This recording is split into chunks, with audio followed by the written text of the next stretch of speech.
If you were to compare Bitcoin adoption to the internet, what year would you say we are in?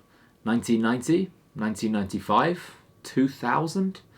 In this video, we're going to be comparing Bitcoin and blockchain adoption with the internet a couple of decades ago in order to try to put a specific year of adoption that we are currently in. Before we get into the contents, let's talk about the disclaimer. Nothing in this video or on this channel is financial advice. The full disclaimer is going to flash up now. Please pause the video and read it. What year of adoption are we in compared with the internet? This is a very interesting question that was put forward at a recent meetup I attended. So I thought I'd share the potential answer with all of you guys. And to help me out with this video, I found an extensive article online written by a guy called Chris McCann. The link will be in the description, so full credit goes to him for that. In order to compare Bitcoin and blockchain adoption with the internet, the first step is to consider how many people have adopted the technology. The first image you can see pertains to the number of Bitcoin wallets which have been registered. Currently, this value sits at 24 million. So that means 24 million people hold Bitcoin, right? Sadly, it's not quite that simple. There's two extra elements to this. Number one, you could register more than one Bitcoin wallet. I could have 10, 15, 20, as many wallets as I want, which tells us the number of people who own Bitcoin probably sits below this 24 million value. Conversely though, some people may hold Bitcoin without registering a wallet. For example, if you've bought through Coinbase, they're custodying your Bitcoin for you, so you haven't registered an extra address, but you do effectively own Bitcoin. Therefore, this first image gives us a rough guide of the number of people, but we can't say it's particularly accurate. The second image on your screen shows you the number of active Bitcoin addresses per day, which peaked at around about 1.1 million. The next image shows the same thing but for Ethereum with a similar peak of around 1.1 million. On your screen, you can now see the growth of cryptocurrency exchanges. If we look to today's date, we can see that 20 million people have registered through Coinbase, 8 million through Binance, 2 million through Bitfinex. There are other exchanges as well, but with these being three of the biggest around, it's fair to say that most people who are registered on other exchanges too probably have an account with at least one of these three exchanges. If we add all of these values together, that obviously gives us a total of 30 million users. Once again, not an entirely accurate number because one person could easily have an account on all three of these exchanges. And in fact, that's probably very likely. I'd be surprised if there are many people with a Bitfinex account that don't also have a Coinbase account. So how many people actually own Bitcoin?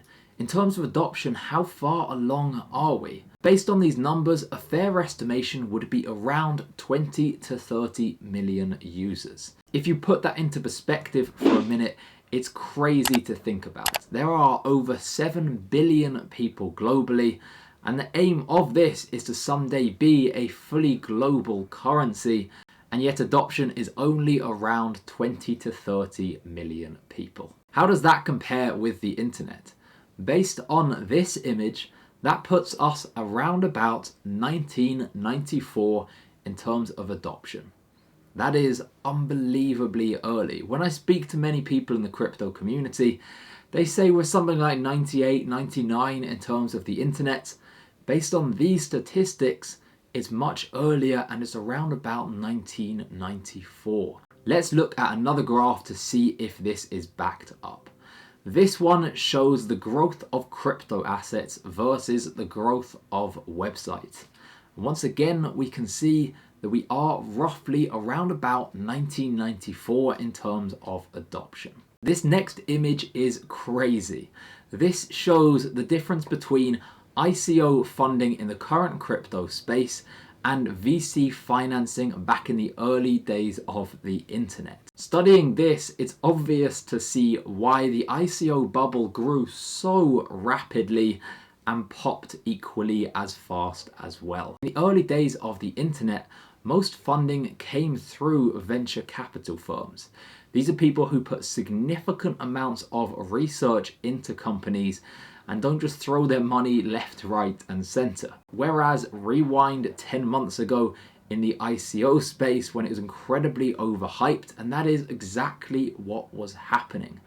Retail investors were basically buying tokens for anything, regardless of the strength of the project, the team, or just about any other factor, simply because the average ICO was increasing so much in value that they believed they could sell it for a profit down the line.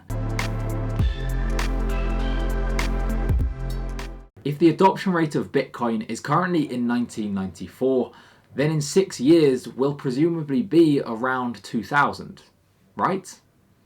I seriously doubt it. We might be in 1994 right now, but I believe the process is going to be vastly accelerated. The internet connects the world in a way which simply wasn't possible before.